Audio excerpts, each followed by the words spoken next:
এই যে একজন, এই যে ওরে ড্রাইভারে শিখাইছি, এই যে ওরে ড্রাইভার শিখাইয়া ওরে চাকরি দিছি, ওই 40,000 ইনকাম করে।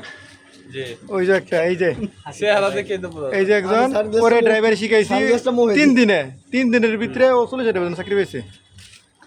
আর এই যে একটা, এটা ড্রাইভার শিখাইছিল 3 বছর লাগবে, গ্রিন লাইন চালায়, এটা 20,000 বেতন চাকরি করে। তাহলে এই তিনটার ভিতরে তফাৎ কি? এটা বেশি ভালো পাক না, এলাকা এটা বেতন কম।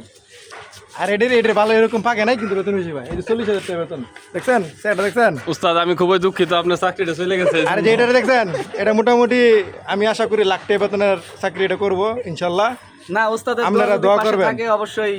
আর এই যে গাড়িগুলো দেখছেন, এই যে গাড়িগুলো দেখছেন, এগুলো সব ড্রাইভিং স্কুলে গাড়ি। আপনার যদি মনে হয় যে এগুলো মালিকানা গাড়ি, অনেক মানুষের গাড়ি আমরা চালাই, তাহলে আপনি ভুল।